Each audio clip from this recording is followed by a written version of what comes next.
Welcome to Tomorrow Today, where we take an inside look at how weather is impacting organizations around the world and the unique ways they're combating the impact. Brought to you by Tomorrow.io, the world's leading weather intelligence and climate adaptation platform. Hi, guys. Hi, Dan. Hi, Bill. Thanks for joining this conversation on how businesses can use weather to forecast business outcomes. My name is Ruth Favela. Thanks, Ruth. Happy to be here. Dan Slagan, CMO at Tomorrow.io. And I'm Bill Claflin. I'm a director of sales over here at Tomorrow.io. So we know that this topic is really important to operation leaders who are looking to improve how they respond to high impact weather events. So today we're going to break down how businesses can improve their business outcomes using weather insights. And I'd love to just dive in. Something that's on everyone's mind. How can you forecast business outcomes based on weather impact? Dan, do you want to get us started? Sounds good.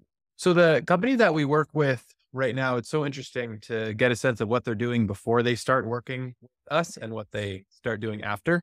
What we normally see is a very manual and reactive, chaotic process.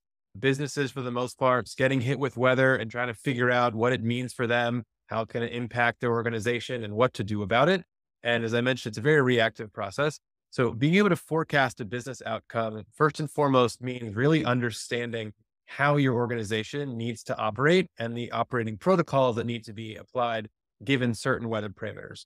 So if wind is going to be X or rain is going to be Y or temperature is going to be Z, you know exactly how your organization should respond or not in advance. And then you have an automated system in place so that you know what's going to happen. It's going to come in, it's going to impact your operations this way. Here's what you're going to do. And everything is centralized into one system. But Bill, you probably have additional thoughts on it.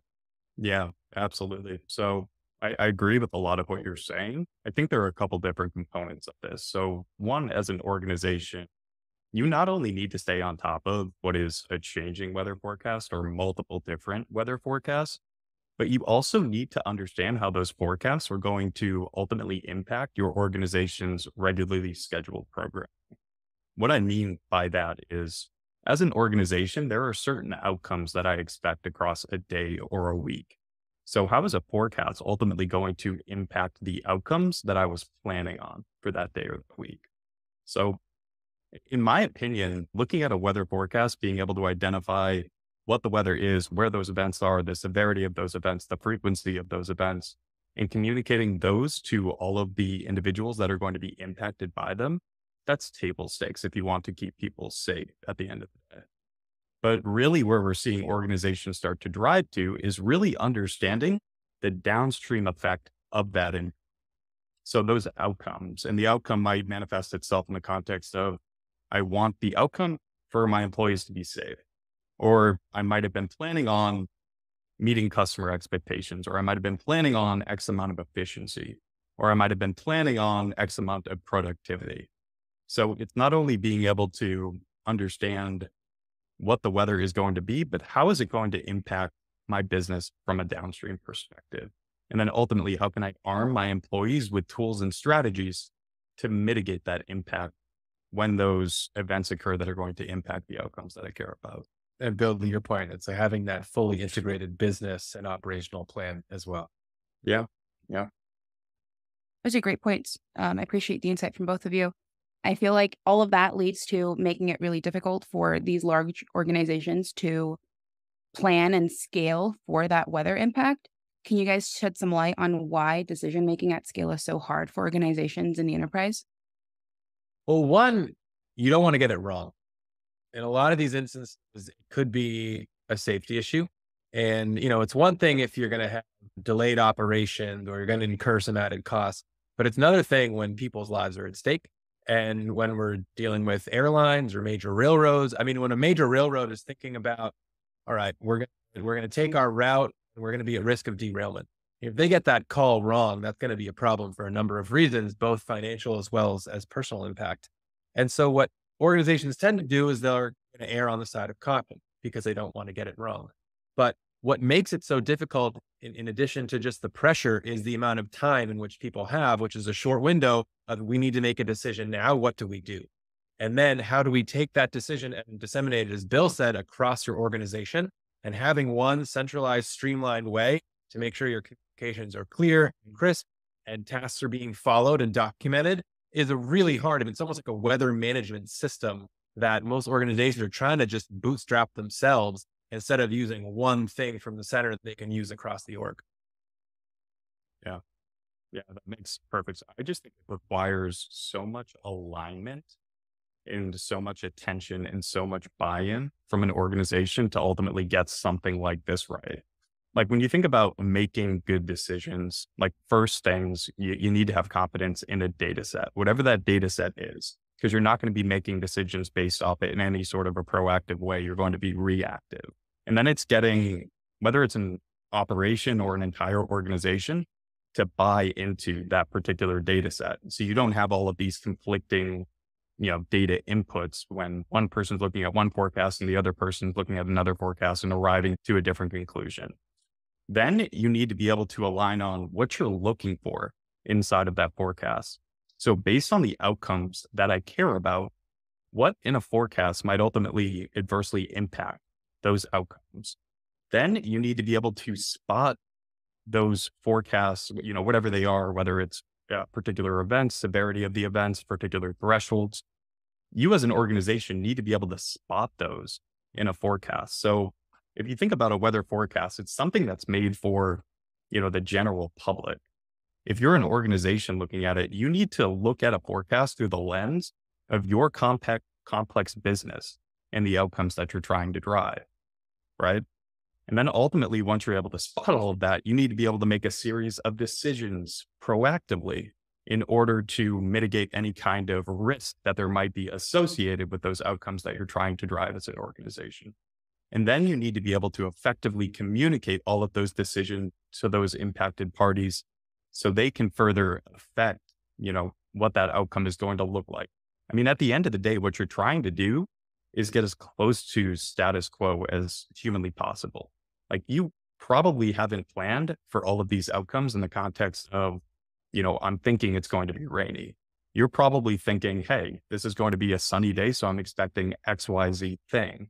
So how do you get as close to the status quo as humanly possible? Yeah, that's a great point. I mean, Bill, I know you work a lot with asset management, property management companies. I mean, just think of a multi-thousand person organization, number of properties that they own, number of people that they'd be impacting, all the different weather parameters and all the different locations that could impact any of those properties at any one moment, and having a contingency plan in place to proactively take action and communicate in a streamlined way. Yeah, absolutely. And what we see in that industry in particular, you have people who are noticing these events in the weather, but at the end of the day, it's, how are they able to communicate those to those boots on the ground folks that can take that action to mitigate that impact? And then how do they understand that those people have heard them and are acting based on it? So there are a lot of series, what I'll call like a decision tree as it relates to weather. And each one of them, especially if you're doing it in a manual fashion, can break down. So it's not only about the fidelity of the data, although that's very important. There are a lot of other steps that you need to get right. And doing that at scale becomes very challenging. Wow. Yeah. It seems like a pretty complex challenge that a lot of organizations face. Thanks for the answer. So it sounds like you have a bunch of data. You have a lot of people trying to interpret this data and create these forecasts and then communicate things. I'd like to hit on the negative consequences of having people interpret the weather and making those decisions incorrectly. What happens when people interpret things wrong or differently from others? What does an organization do then? Yeah. So first of all, the idea that human-based team or system can manage weather forecast 24/7 for all of their locations, whether that's static locations or it gets even more complex if it's on moving routes, it's not a reality anymore. There's just too many. If you own thousands of different properties or you're on hundreds or thousands of different routes, whether on the ground or in the air or on the rail, there's just too many weather factors that can happen. No team can actually keep track of the forecast 24/7. What's happening in Iowa at 3 o'clock in the morning? What's happening in California at 7 o'clock at night? And then down to the street level, down to the track level. It's an impossible task. First of all, by not having a automated system in place, you're at risk constantly of getting something wrong, which, as I said earlier, you could either mean you're erring on the side of caution. So you're either spending too much money or you're losing too much money, one of those two things, or you're just constantly at risk of some type of a major safety issue which we've seen over the course of the last couple of months, especially this summer. Look at what we've seen across airlines, across rail, across trucking. We've seen it in almost every part of the supply chain being impacted by weather. So from a weather standpoint, that's what we see being the issue. But in terms of the operational side, Bill, you might have additional thoughts on it. Yeah, I think going back to what you said as far as manual interpretation, I think anytime you put human beings in data in the same context and you're having them decision against sets of data, I think that just leaves the door open for just human error in general, right? You could miss things. You could completely miss a weather event. You could miss an opportunity to communicate that weather event. Maybe you made the wrong decision. So it really opens the door for human error. And when you're looking at negative consequences, I mean, from business to business, it's going to change depending on what business you're in and what sort of outcomes you're driving towards.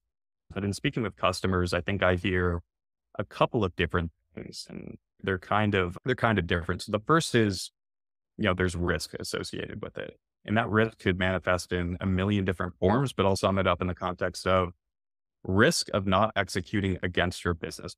Whether your business plan is to remain safe, whether your business plan is to remain productive, whether it's to remain efficient, whether it's to, keep your customer commitments, there's risk always when you're manually interpreting data against, this massive series of decision criteria on an ongoing basis against a changing forecast.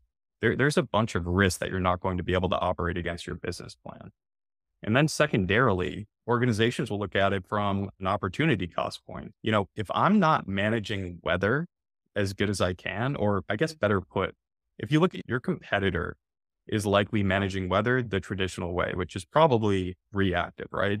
If you can understand how weather is going to adversely impact the outcomes that you care about, all of a sudden you're more efficient than your competitor. You're more productive than your competitor. You're safer than your competitor. You're upholding customer promises when your competitor couldn't. So really looking at it from that opportunity cost point of view, how do I differentiate myself in what is likely a competitive market? Yeah, that all makes sense. It sounds like human interpretation can lead to a lot of significant challenges. One thing I want to touch on is potential solutions for this that are, like at tomorrow.io, we are building a solution for this scenario. Can you guys tell me a little bit about how Tomorrow helps in this specific area? Sure. First of all, what Tomorrow is doing is building an end-to-end solution. So Bill talked a lot about the downstream impact of weather, and that's big. So one on the weather forecasting side, we're doing some amazing things to make sure we have the world's most accurate, most efficient, and most actionable forecast out there, which includes everything from running our own models to machine learning and AI, and we're even sending 20 plus satellites up into space. We've already launched the first 2 of them this year with SpaceX.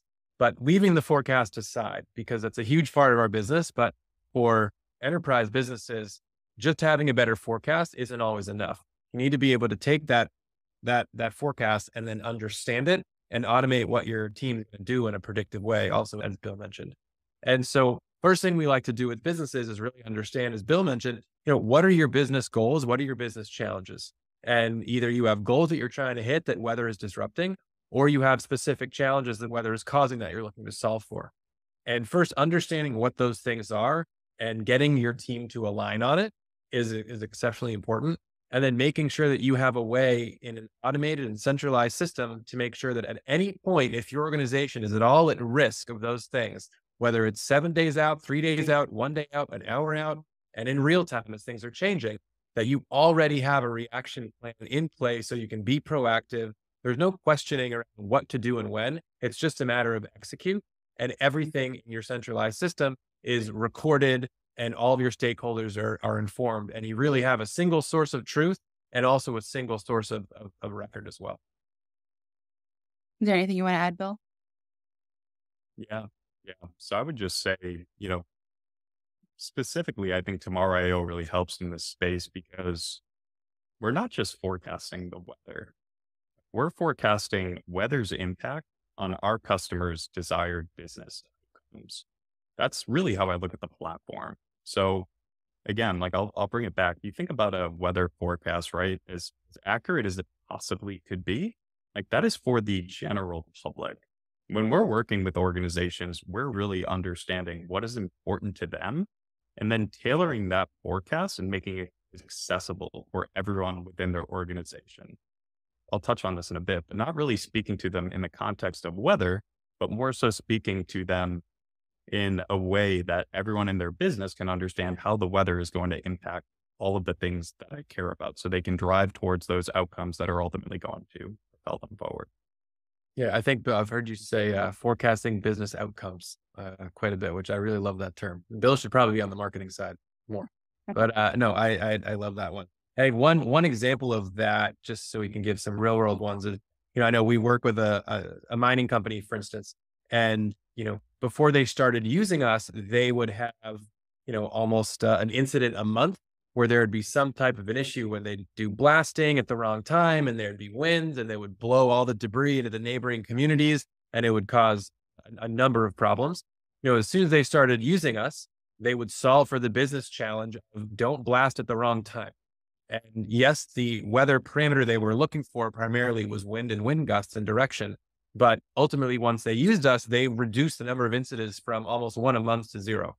Just because they knew exactly when to blast at the right time to not have any negative consequences downstream. And we can give those types of examples across, whether it's airlines, asset, property management, whatever it might be. It's really any industry impacted by weather, which is most. Yeah. And then just to add on that, there's an understanding of the ramification associated with something like a blast, right? It's not just, hey, here is this high wind event. It's contextual to that organization's business. And this is the same for a multitude of our customers. So it's really understanding those ramifications, like why not blast, to really make that accessible. Yeah, and being able to assign, in some cases, even a numerical dollar to it. So if operations get shut down, for instance, for a mine, the exact cost of that mine being shut down on a daily basis, which can be hundreds of thousands to million a day even. And again, you can apply those types of savings as well. So it's either looking at it on what's the operational risk or the financial risk, but then also the safety risk. That's awesome. Thank you guys for that super in-depth answer. And Bill, you kind of started to hit on this a little bit, but why is tomorrow better for this purpose, than other weather companies on the market? What can tomorrow.io do that sets them apart?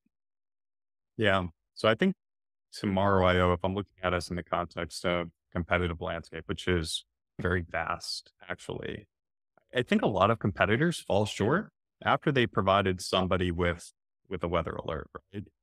So they're not really taking it the entire way to, hey, how does that weather alert impact this particular individual, this particular operation, this particular asset, these business outcomes that I'm trying to drive towards? It's really not integrated into the context of a business. So when I'm receiving these alerts, the only thing I can do is really be reactive, right? Because I don't understand the downstream effects of that weather.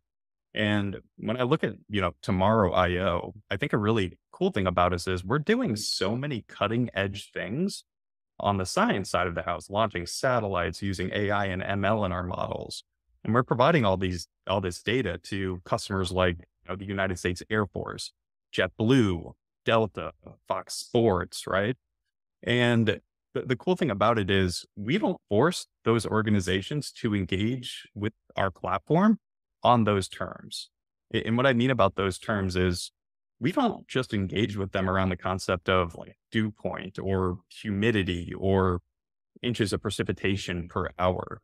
While all of that data is there in driving the insights we're providing customers with, driving the decision-making guidance we're providing customers with, we're really speaking to them in the context of their own business so they can understand that impact proactively and decision around what they should be doing in advance to mitigate the downstream effects of weather. So I think we're really unique in that sense, just all of this cutting edge science, but we make it all very accessible for organizations and easy to visualize and easy to understand and easy to move around.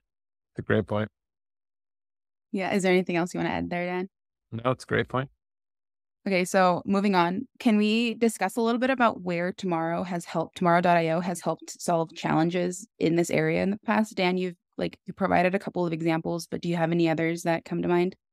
Yeah, there's a bunch. I'm going to go through a couple of different verticals if helpful. Airline is one that I always love to start with, just because it's where we started when we launched the company 6 years ago.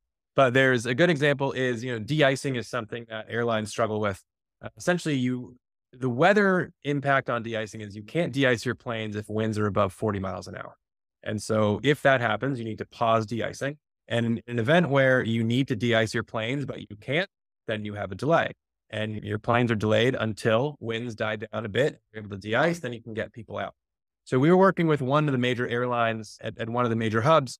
And one morning, every single, for the most part, airline had just delayed all of their flights because no one could de-ice. It's in the middle of winter and winds were above 40 miles an hour for the majority of the early morning and even early afternoon. And so everyone just delayed their flights. What we saw was there was a pocket of time when winds would be below 40 miles an hour. And one of the airlines we were working with at the time could go out, de-ice, and get all of those planes out. And so what we heard offhand, what was happening at the airport, was all the other airlines were kind of watching, looking at this other airline saying, why haven't they delayed their flight? What's going on? And then as they started to de-ice their planes, they were saying, well, what's happening in the weather? It's above 40 miles an hour. They said, no, we found this pocket when it's below 40 and you're actually saying it is okay. And they got their planes out on time. That one morning optimization, knowing when to de-ice, is kind of Bill talked about that mindset, saved them about $2 million just in rough costs on the day. And of course, avoided a number of headaches on just the customer service side of the house. So that's a good one on the airlines. We've also worked, with major rail companies as well, when we've been able to look at and say, hey, if you were on the trains on this particular track and this location on this day at this time, you are going to be at risk of derailment. The reason is because there's going to be a specific crosswind that's going to hit. And given the grade and the speed that you're going to be going at that time, you'll be at risk, and for sure your train will derail, which we've seen some pretty sad stories on that over the past couple of months. But we're able to tell them, look, don't run the trains this time. Delay them when you get to this mile marker. You'll avoid the winds. You won't get derailed. Be able to go through. So that's another good one that we like to add. So I don't know if you have any fun stories or your favorite stories that are top of mind for you. I think one thing that I'll just comment on, like those two organizations are probably very different. And we work with a multitude of different industries, from, Dan mentioned, aviation, from rail, broader logistics organizations, working with construction, working with mining. Like all of those organizations have different outcomes in mind that they're driving to, yet still use that same platform because of how customizable it is for their particular needs. As far as I think one of the more interesting examples that I've come across recently is, a lot of the work that we're doing in the construction space, particularly from an alignment standpoint in the organization. And I'm talking about alignment between two groups that, they have the same goals in mind, but they might be a little bit different when you're talking about safety and operations. If I'm a safety team at a construction organization, one thing that's top of mind for me is planning for project-specific safety. So I want to understand where all the hazards might be across any given job site. And each job site is going to be different based on, the location, the geography, machinery present, the activities going on, subcontractor groups, etc. You need to account for a lot of that. Our platform gives you the ability to really dial in those protocols to surface all of those risks. And when I'm talking about, alignment with an operations group, if you're a superintendent on a job site, you're interested in moving as fast as humanly possible. Like, you want to be able to meet that deadline. You obviously don't want to sacrifice safety, but your goal is productivity. And the cool thing is, if you're an operations leader using the platform, you can get aligned with safety and understand, hey, where are these risks that are going to occur across a given day? And I know I need to avoid these risks. So how can I go back and maybe alter my plan for the day to, not sacrifice safety, but also improve productivity? You've got these two separate groups within the organization using the same platform, driving towards the same goal, but the goals are a little bit different. One might want to slow down things, obviously, to preserve safety. The other certainly doesn't want to risk safety, but at the end of the day, they're interested in productivity. So it's cool how you can align those two groups within the platform. And there are a lot of other examples of that. Yeah, and as Bill mentioned, all the industries using the one platform. Again, it's not about weather forecasting per se. It's about solving for the challenges that weather presents and actually being able to get past it and stop getting disrupted by weather. We're also, US Open tennis tournament just kicked off this week. in New York, and we'll be there with them for the next couple of weeks, making sure that they know when to close the roof on Arthur Ashe Stadium, knowing if there's going to be any interruptions or delays in matches, which would affect all of their media planning and TV planning as well. And that's just another example. Whether it's movie and production studios or energy companies, it's everyone is being impacted by the weather. And so this concept of stop getting disrupted by it and actually solve for weather and go beyond the forecast is pretty exciting. It's really cool to hear all of the different use cases and applications of tomorrow.io. You guys touched on this a little bit. We've talked about safety and cost savings, but what other success stories have you guys come across for people and positive outcomes for people using the software? I think there's one. We have a great customer, ITS Con Global. They just went through a rebrand, but they're a big intermodal company. And so their task moving product off the ship to the train or to the truck. And, they have a bunch of high value assets sitting in their yard that they need to make sure they move at the right time.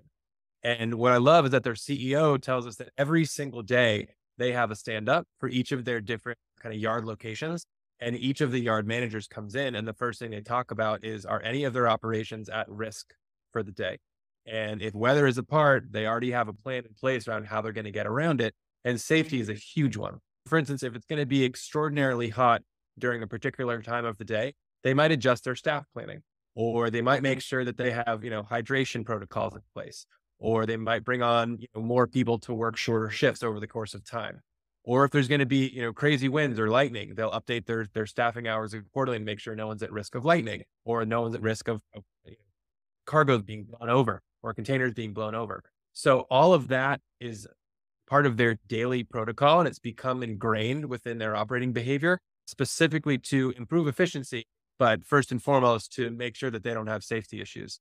They pride themselves on being one of the safer operators out there, and they use Tomorrow.io to make sure that they keep their promise. That's amazing to hear.